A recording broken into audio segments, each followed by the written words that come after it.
Welcome to my review for Solo: A Star Wars Story. Before I get into the video, I want to say that this video will have spoilers, so if you don't want to be spoiled, please go check out the review linked in the cards now, where I was giving my spoiler-free impressions of the film. And for those who want to hear a little bit about that, let me actually just tell you about it. So, overall, I did enjoy the film. It was actually much more enjoyable than I anticipated. As I said, greatly enjoyed. I feel like I'm rehashing it a lot because I just finished recording it. So maybe what I'm going to do is actually slip it in at this point in the film. Not the film. This is not a film. This is the review. So it's going to go into the right at the minute mark, which is in 2 seconds. So transition. So, I enjoyed it much more than I was expecting. Was it the best Star Wars film? I don't think so. Was it a good Star Wars film? Without a doubt. Was it better than The Last Jedi, the most recent film? Better execution-wise and filmmaking-wise, in my opinion. Plot-wise, I don't think as much, because Last Jedi had much more suspense going on. We really did not know where the plot was going to go. But in Solo, we all knew Han Solo, Lando, and Chewbacca were going to survive. So that takes out a lot of suspense. And I was predicting that all the other characters were either going to die, disappear, or something like that. So I had no suspense. So the film as a whole had not that much suspense. It had some. Like, this I think is enough to say that where certain characters' loyalties lie, but other than that, it was not that suspenseful. So if you want suspense, you better forget you better just go find a mind erasing machine so that way you can forget all the sequel and original trilogy stuff, that way you can have suspense. Because only then would you, like, is Han Solo going to survive or not? But because we know he's going to survive, that takes out a lot of suspense. So suspense, emotion-wise, I think The Last Jedi did better. But Solo, I think, definitely did better at execution and getting its story across. It definitely did very well in that. Was it my favorite Star Wars film? I don't think so. But is it in one of my top ones? Perhaps. Probably in about a month, I will be releasing my updated order for the Star Wars movies, so be sure to subscribe to this channel and ring the bell to be notified when that video comes out in about a month. So that's really all I have to say about my impressions. Probably the only last thing I want to address is, should you watch it? Should you go to the theaters and see it? And I say yes. I think it's worth your time to go watch it. I know a lot of people were apprehensive, as I said earlier, or alluded to earlier. I myself was, but it's a good film, good, enjoyable. So I recommend that you go watch it. And something else I need to address about that is kind of a mute point. You just need to go see it and experience it for yourself to truly understand that it was a good film. And yes, it was a good film. There's no denying that. Were there parts I didn't like? Certainly. There were some parts I was like, I'm not so sure about that. But some of it, like, yeah, I like that. I really like how they did that. So, it's ultimately up to you, but I do recommend watching Solo: A Star Wars Story if you have not done so already. Transitioning back. So, now that you've heard my, I think the word I'm looking for is spoiler-free review. Don't know why it took me so long there. I don't know. Let's go into my full spoiler review. So at this point, there will be spoilers for the film Solo: A Star Wars Story. So I'll give you 5 seconds to turn away, starting now. And spoilers now. So, last call, get away if you have not seen Solo and you don't want to be spoiled. So, oh man, was there so much going on in the film. The cameo near the end was like, I did not expect that coming. Think back and like, and yet there were people who were actually predicting this character might appear. I know I'm trying to be around the bush a little bit, but I'll give you a hint. He was only in one film that was killed off, but he was resurrected in the Clone Wars, and we saw he got killed again, but he kept on getting resurrected, so Obi-Wan finally defeated him in Star Wars Rebels Twin Sons. That's right, Darth Maul cameos in Solo, a Star Wars story. It's a very brief cameo, and he actually ignites his lightsaber and is revealed that he's on Dathomir. Just thought I mentioned it. So, we do have a lightsaber in every Star Wars movie, and I actually did kind of like how they had it, and it was a bit obtrusive, but not too terribly obtrusive. I was like something we did not expect, but at the same time it makes perfect sense, because we know in the Clone Wars that Darth Maul led the Shadow Syndicate, the Shadow Collective, which was a collective of basically a bunch of criminal organizations he used to take control of Mandalore. Then during the Clone Wars, he lost all his power, and he went to hiding with a few Mandalorians to stay loyal to him. But what makes sense, he still has control over lots of criminal elements. The Crimson Blood, or was it Crimson Dawn? I can't remember. The criminal syndicate that is portrayed as a big one in the film that Han gets, essentially has a job that he has to do for and connect to after tagging along with the character Beckett. Like the fact that group mentioned they have a loose alliance with the Pike Syndicate, like duh, that should have been a clear clue that perhaps Darth Maul might have appeared, because he was alive at this time, so it makes sense when you think about it. So yeah, I didn't, and Han and Chewbacca's meeting did not go the way I expected, but kind of neat. Yeah. So actually, before I get too far into my review, now that I've got away the biggest spoiler of all, I'm going to say, let me address my predictions. So, my first prediction, where I talk about Tom will experience something that causes him to only rely on Chewbacca and himself, kind of like, not really, but seems like the only character at the end of the movie he walked away with trust was Chewbacca and potentially Lando, but definitely Chewbacca. Han and Chewie would initially not get along. Man, was I right on that part. Chewbacca was trying to kill Han because he was super, super hungry, because the Imperials weren't feeding him. But my second part, that Han will also save Chewie's family, proven wrong there. Han and Lando will play Sabacc, and Han will win the Falcon. I was right. I was wrong that they would play 2 games, but I was right that they were playing Han would win the Falcon. But I did like how he didn't win initially. That was kind of a nice little move there. The heist that I said was going to be the climax of the film, which I guess it was. Kind of was very wrong with that. Han and Lando were pens on tense but friendly terms. I say I was right in that regard. Lando was obviously mad at Han for damaging the Falcon and then winning it from him by preventing Lando from cheating, essentially. So I thought that was actually good, and that prediction was proven correct.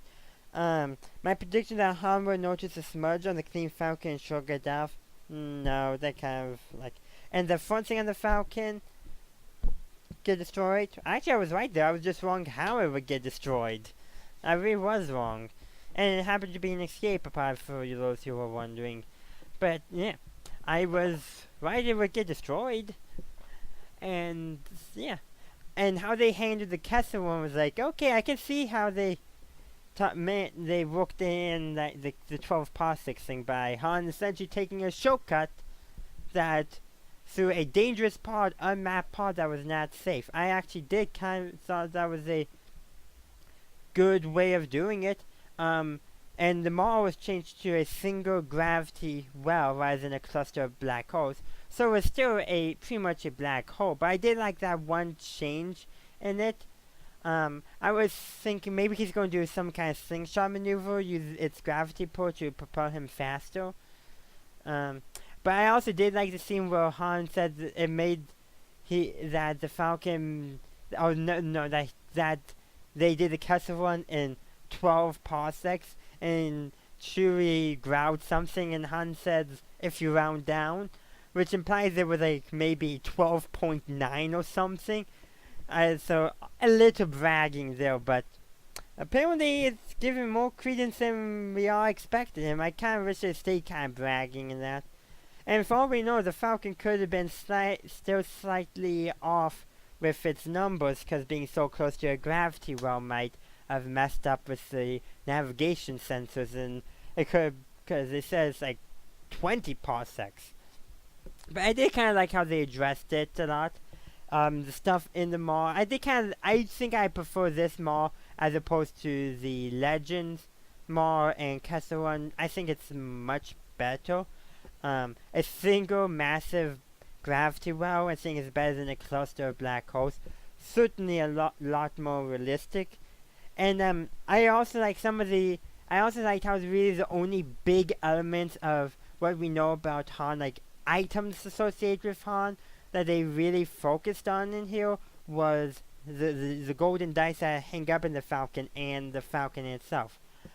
The blaster, which we saw in the trailer, like I liked how they just like how Beckett casually tossed it to Han, so Han would have a weapon for the upcoming train heist. Like, yeah, he needs a weapon. So I found it interesting. It seems like the DL-44 is not just a blaster pistol anymore, but also part of an interchangeable weapon system, which might explain why it's also so powerful. But that was kind of a neat change that I didn't expect. So I did enjoy that. But I like how it wasn't like it was just part of like Han needs a weapon. No words, like just needs a weapon, hands it. Like, okay, perfect, simple. No need to address it. The one thing it does, so that was about the only other thing they addressed besides his name. So Solo may not be Han's actual last name. It's just what the Empire thinks his last name is, because that's what the Empire gave him. I thought that I was a bit weirded out by that, but okay. Like, Han trying to get off credit joins the Empire. And Imperial Recruitment Officer asks him, What's your name? He says, Han. Then something about last name, that kind of stuff. Tribe, I think it might be another term, like, okay, that was kind of like, Han Solo said didn't have anyone, something along those natures, and so the Imperial just like, Solo. Like, that's really how he got his name. I was like, oh, come on, that's a bit cheesy, but not terrible, kind of gives a bit of sense, gives him a identity that he does kind of pretty much cling to. But it almost makes me wonder, what was his birth last name, his father's last name? So I'm getting the impression, and we gotta learn about Han's father, who seemed like he was some kind of, industrial worker, but not necessarily a lowly industrial worker, but a bit more of a skilled one, instead of pretty much a skilled laborer, but got laid off at some point, apparently. And Han didn't get along with him. That's all we got, but it makes me think, like, what was Han Solo's father's name? Because it seems like, so, in Legends there was, Solo was multiple members and all that, but what is Han Solo's actual name? I do wonder. Other things I need to say about it? Not too much, I just found it a kind of weird putting. But let's get to Han and Chewbacca meeting, which was on Mimban, because that's where Han was serving as a mud trooper, or whatever it's called, essentially fighting a war for the Empire. And he ended up there because he got kicked out of the Academy, the Imperial Academy, what was it? It was one of the big ones in Legends, to Cardia? Something that appeared in the Clone Wars as well, where, in the D Squad episodes. Whatever that plan was, which lapsed my memory at this moment. He got kicked out of the academy because he was too much of an independent thinker. And then he ends up deserting from the Empire. So, that it kind of makes some sense and all that. But when he meets Chewbacca, the Imperials throw him in there for deserting, simply because Beckett, essentially impersonating an Imperial captain, to steal an Imperial vehicle, says that Han's deserting because he doesn't want Han revealing to the Empire that he's not really an Imperial. But kind of neat how Han recognizes that they're not Imperials by mainly by the fact that Beckett's uniform had blaster holes, but he himself wasn't injured. It's like smart thinking. So that probably influenced on a little bit, but that was kind of a nice thing. Like something we always wonder, like why don't people notice when Imperials or others get killed and people's wearing uniforms? Nobody notices. It's like finally somebody notices. It just happens to be the good guy. And that's another thing. When Kira says to Han, I know you really are a good guy, it's like, yeah, and it's like so true. Like he himself he denies it in the film, but all of us audience know he is the good guy in the end. When push comes to shove, he does the right thing. And we actually do see that in the film as well. Han's character is established that he is a good guy at heart, but he doesn't want to be viewed as that. It's kind of interesting, but it does fit his personality a good amount. What else do I want to say? Gotta collect my thoughts again. Oh yeah, I keep on wanting to talk about Han and Chewie meeting, how Han was thrown into the pit where Chewbacca was being chained up, and apparently they used that pit to throw deserters in by the Empire, and they didn't feed Chewbacca, so he would be forced to kill and eat the deserters. Man, gruesome punishment by the Empire, by the way. It also shows that war in Star Wars is not as rosy as in the way they make it look. Battlefront is so much more less realistic than what we saw in Solo, that brief snippet. And the Clone Wars probably got the closest where where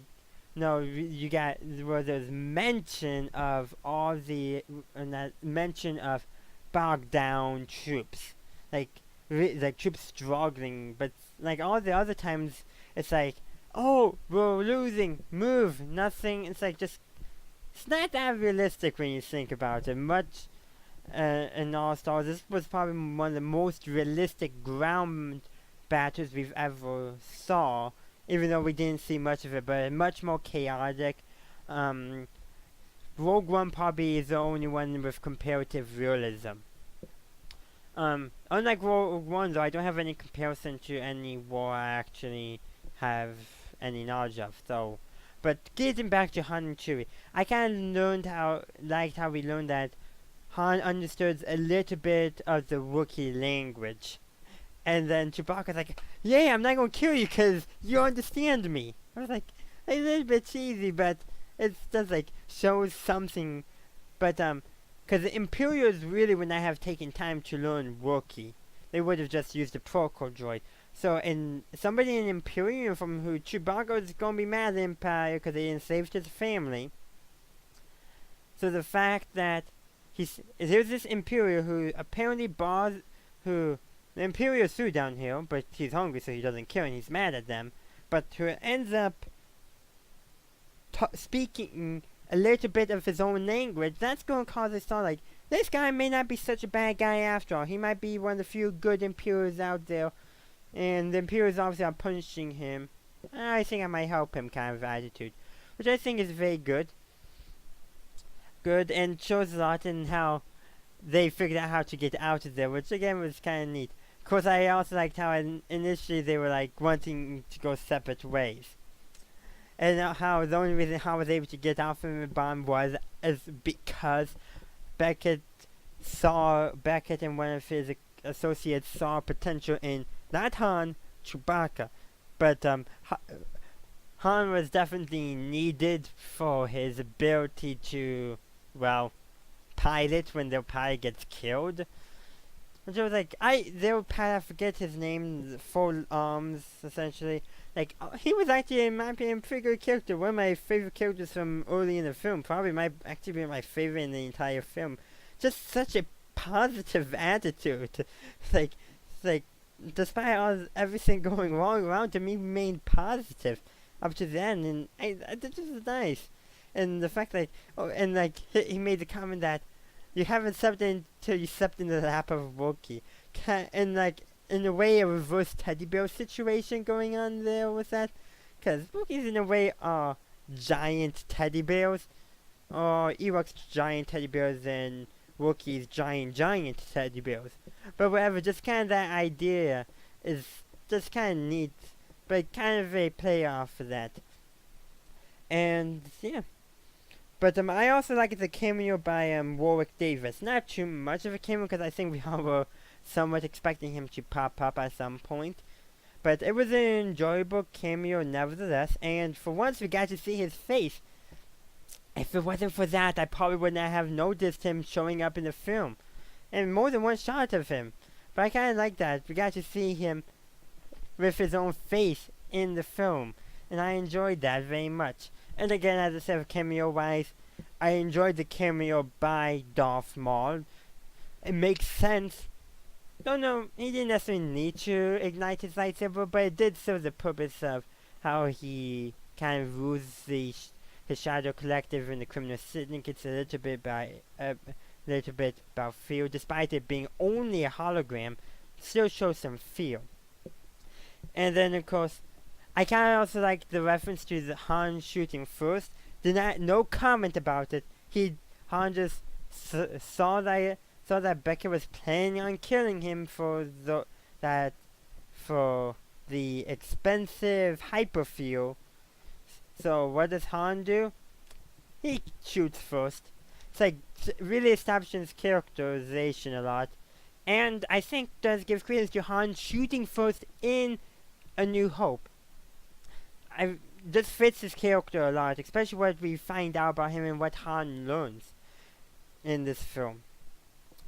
Also, what else? And I did like how Han, in the end, with regards to the hyperfuel, did the right thing, and like, and like how he planned for.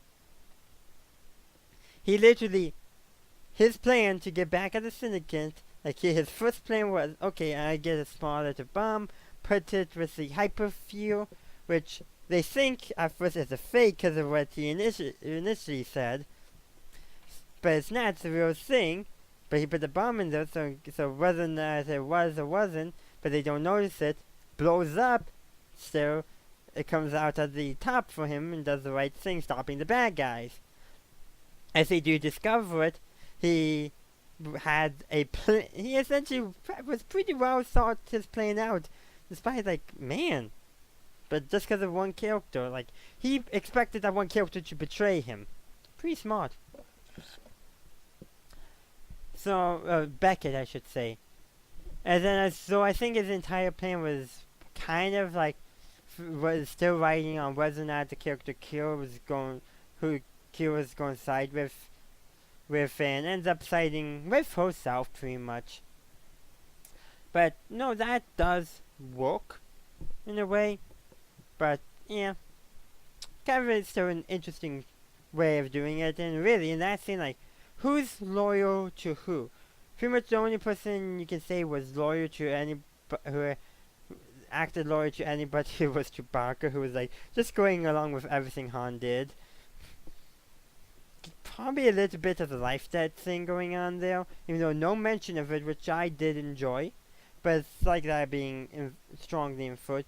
I also liked how, he wanted to take any opportunity he could to free Wookiees, and he did free some of the Wookiees at the very least on Kessel. And there was one Wookiee he apparently knew, but we got nothing about who it was. So I'm going to wait to see more information about that. Somebody's bound to do a video on it. one last thing I want to say about the Wookiees.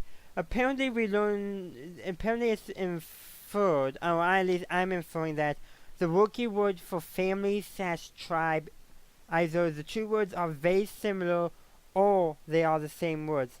Because Chewie mentioned that the Empire, in his language, of course, but Han translated that the Emperor is enslaved his entire, and then he paused, and then Han says, family or tribe, I can't tell. I'm thinking from that the Wookiee word for family and tribe, are either very similar or the same. Which I think would be a good way of building the culture of the Wookiees. And I think Corellium might somewhat be operating the same measure, based off of the Imperial also, when Han was joining up the Empire to fly, which he never did, joining up, said, "What's your belonging, tribes," and a few other words. So I found that kind of interesting. Like, the Star Wars can have different, like, kind of imply that there's some different naming and approaches and like learning a little bit more about the languages. So yeah, but that's really all I want to say. Even though there's more I would probably like to say, all that I can't say because my voice is getting tired. So I'm planning on doing some more solo videos in the future. So let's just leave it at thank you for watching this review. If you enjoyed it, please leave a like and subscribe to the channel for future Star Wars content and hopefully more solo content. Also, ring the bell to be notified when that content comes out. We are approaching my 1,000 subscriber goal, and when we get there, I will be hosting a Q&A on this channel. So subscribe to the channel and stay tuned for that, and be sure to share this video and any of my other videos with your friends.